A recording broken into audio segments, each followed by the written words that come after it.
So welcome to the Assessment Screencast for Task 1 on Brand and Reputation Management. The assessment is an individual piece with 60% and it's a critical brand evaluation. Your work should be presented as a professional report format and it should be double-line spaced to enable us to mark it on screen as it's an online submission. The word count is 2,500 words plus minus 10%. You can include tables and applied diagrams, and these can go in the main body of your report. They shouldn't be used excessively to present evaluation, but can be used to show application to the brand of your choice using secondary information. The learning outcomes that are assessed in this task are demonstrating your understanding of concepts theory and then the practice of branding, so how we apply these concepts in practice, and be able to critically evaluate the performance of brands in their business context. So you are taking on the role of a brand consultant and you've been asked to provide a written report undertaking a critical evaluation of a specified brand. The brands will be allocated from a list during the first or second seminar, and within each seminar group each student should be evaluating a different brand. Once you've completed the evaluation, you should then be providing a series of recommendations on where this brand could improve their performance. Recommendations need to be based on your earlier evaluation, and you must use concepts, models, theory, diagrams from the module and apply them to your brand and demonstrate that you have completed some wider reading as part of your evaluation. Your assignment should take the form of a professional, structured and formal report format. As I mentioned earlier, you will take on one of the brands from the list provided, and this is at the back of the module guide. These brands have all come from the global top 100 global brands list, which is available on interbrand.com, and you can have a look at their evaluation of the brands on these lists. If you want to do a different brand that's not on the list, then this is fine. You just need to negotiate this with your seminar tutor. Obviously, this is at your own risk. We feel that the brands on this list, because they have already been evaluated by Interbrand, do have a range of information available. However, we're happy to listen to proposals for brands that are off list if you like. The same applies though, in the sense that students can only within their seminar group all students should be completing an evaluation of a different brand. Pretty much covered this already because it's a professional report format. Make sure you are using APA referencing. There are some slides on the Blackboard site if you're unsure about this, and there are classes that you can go to help you with referencing as part of the Skills Centre. Make sure you use appropriate subheadings within each of your sections. Your diagrams, so applied models or diagrams, can be located in the main report. And only use tables where appropriate. So don't try and use tables as a way of getting around the word count. They should only be used where a table is required and for short, kind of concise pieces of information, not long sections of narrative. Some students had asked me specifically about format and what it should look like. So I've just included an excerpt from a past student's piece of work. So you can see that the student is using headings here. They've got secondary information from different sources about the brand, and then they have also got an applied diagram here, which is the heritage diagram from lecture 1, and you can see where they've then started to go through, applied it with secondary information, and then started to provide some evaluation of what this all means. Remember to write in third person, so it's an objective report, so it shouldn't be written with I or we or they, but should be written in third person objective language. What should you include in terms of what you're going to draw into this assignment? So you will need to do some secondary research.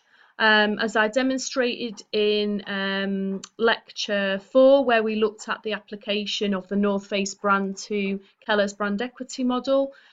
So there's a wide range of credible sources that you can use. Some of these are available on Library Gateway, so you can use Library Gateway, but also remember you can use Google, but remember that you must, don't be using Wikipedia, Tutor for You, that kind of thing. Use published sources such as Marketing Week, Marketing Research Society, newspapers.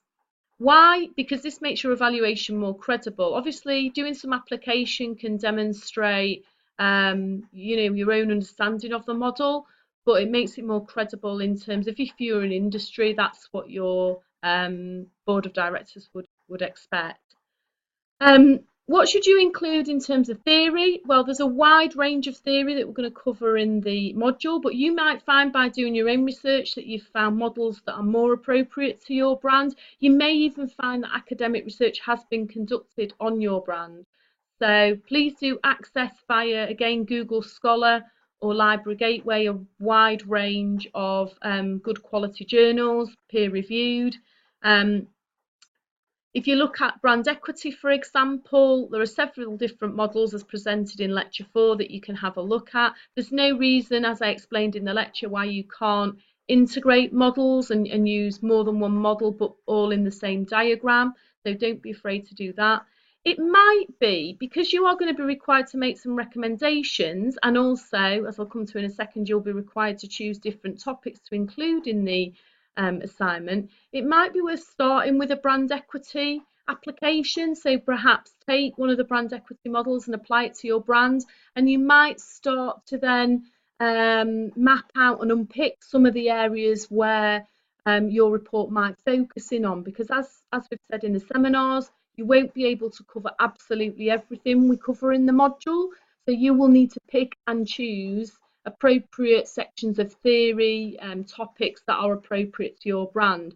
So to help you determine what might be appropriate, perhaps applying a brand equity model would be a good starting point.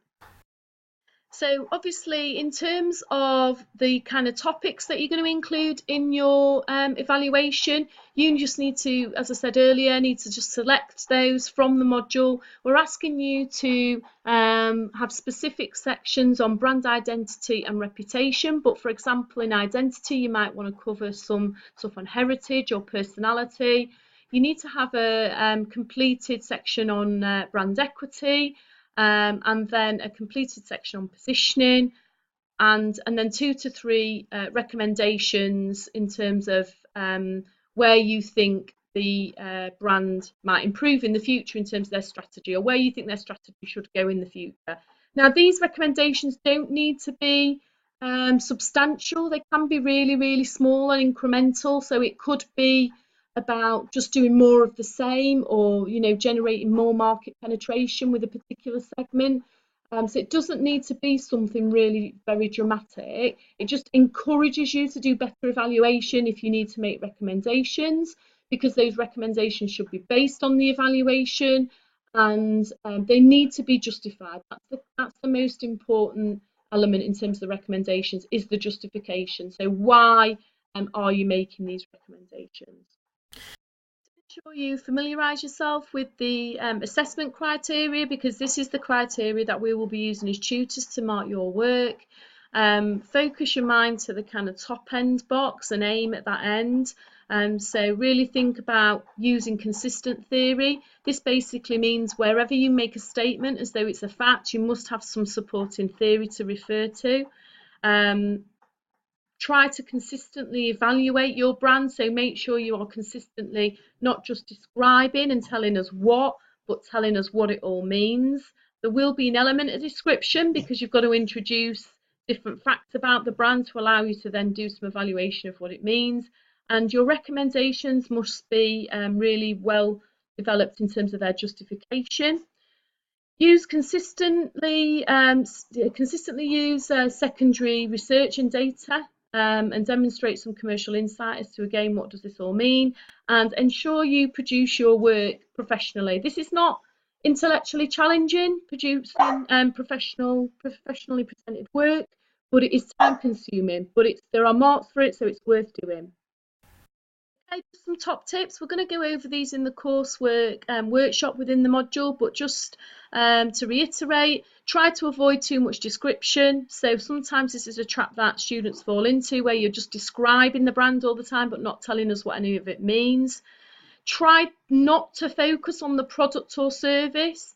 So, you know, if you're looking at a brand like McDonald's, only talk about what's on the menu if it's relevant to talking about the brand or reputation.